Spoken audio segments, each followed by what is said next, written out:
Si Pangulong Duterte, maraming inapi. Katulad ni Congresswoman Laila De Lima. Ako, dahil... The gentleman from Caloocan has 10 minutes. Thank you, Mr. Speaker, my dear colleagues. With due respect to the members of the Justice Committee, I cannot in conscience agree that this Congress has the moral ascendancy to claim that the impeachment process is genuinely in pursuit of our constitutional mandate to uphold accountability. Why? Number one, the process beginning the 19th Congress is already tainted. Ito po ay pagpapatuloy lamang ng proseso na naganap ng 19th Congress. It is marred by hundreds of billions in infrastructure allocations and massive ayuda programs to cooperating legislators in the 19th Congress. The allegations of maleta and paper bags of cash during the impeachment process in the 19th Congress, hindi pa po ito naimbestigahan at hindi pa nare-resolve. One of the prime movers of the impeachment in the 19th Congress is Saldico, who resigned and left the country. Nakapagdududa. Dahil yung mismong nangunguna sa impeachment process ang siyang may hawak ng bilyong-bilyong pondo na nawala, nadala sa mga alokasyon, nadadala sa mga flood control at anomalous projects. Maraming mga pahayag na nakakabahala, ngunit hindi natin ito iniimbestigahan.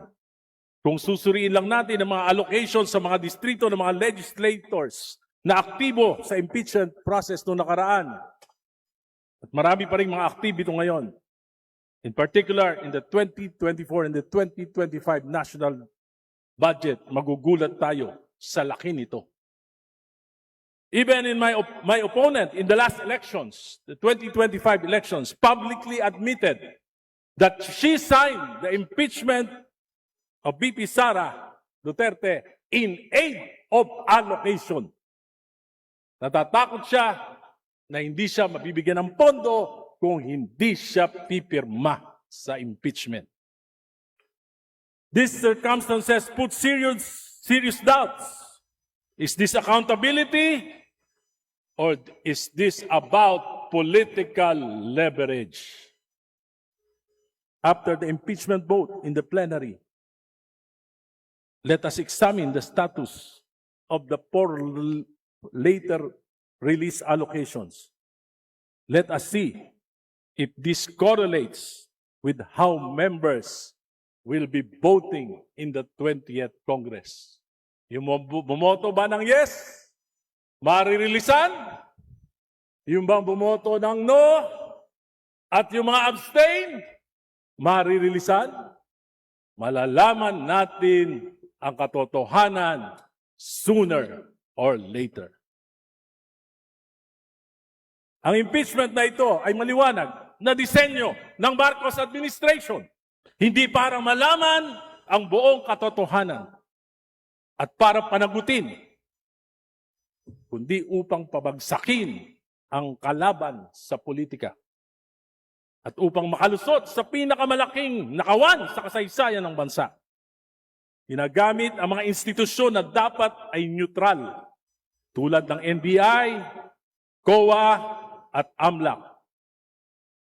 This impunity, nakakabahala po. Kailan ito titigil? Paano? Pag ako na, tulad ko, na bumabatikos, paano kung gusto kong patahimikin? Gagamitin din ba yung mga ahensya na ito? Baka magulat pa tayo. Maulit ang kasaysayan. Magamit ang mga institusyon para sa pagpapanatili sa kapangyarihan. Naganap na ito. Nagmalabis. Si Pangulong Duterte, maraming inapi. Katulad ni Congresswoman Laila de Lima. Ako, dahil ako ang kauna-unahang nagsalita laban sa war on drugs, tinanggal ng Duterte administration ang alokasyon sa aking distrito. Ginipit. Palit, kung ginawa ito ng administrasyong Duterte sa kanyang mga kritiko, papayagan ba natin na yung mga ahensya na ito sa kasalukuyang administrasyon, gawin ito sa mga kalaban niya rin? This is impunity. At nakakatakot.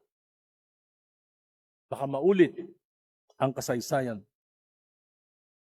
The Committee on Justice for the first time in the history of Congress did not allow a member to pose questions to witnesses or resource persons. Hindi ako nagkaroon ng pagkakataon tanungin ang mga kadududang pahayag ni Madriaga at iba pa. Dahil hindi ako miyembro. Wala po ako natatandaan sa 5 kongreso na dinaluhan ko. Kahit hindi ako miyembro, nakakapagtanong ako. Ngayon lang, dito sa Justice Committee. Alam ko po, maraming galit kay Pangulong Duterte. Sapagkat sa amin po sa Caloocan, ang daming collateral damage ng war on drugs. Nanindigan ako dahil sa pagmamalabis na ito. Pero ngayon, hindi ko naman papayagan na dahil si Duterte lang, magmamalabis tayo para apin siya. Kung gagawin natin yon, anong kaibahan natin kay Duterte? Hindi parang si Duterte din tayo.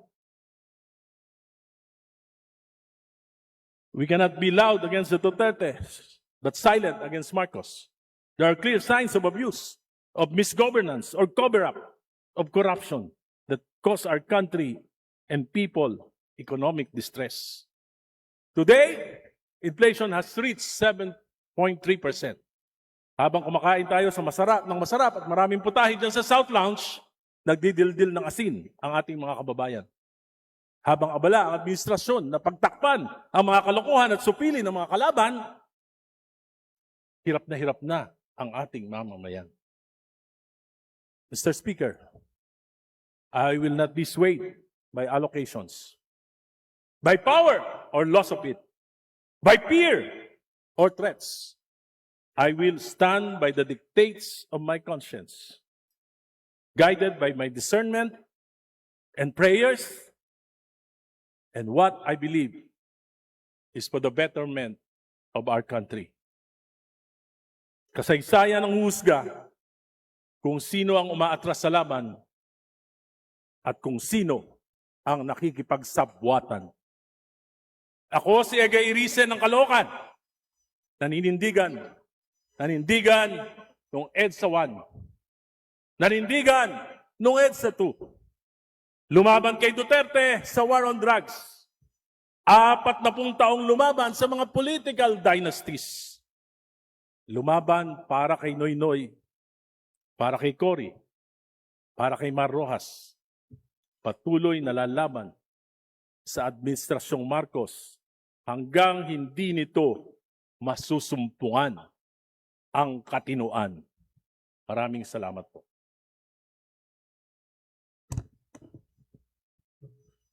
Majority Leader. Mr. Speaker, I move to refer the speech of the Honorable Arice to the Committee on Rules for its appropriate action. Is there any objection? Hearing none, motion approved. Majority Leader. Mr. Speaker, I move to suspend session for a few minutes. Session suspended.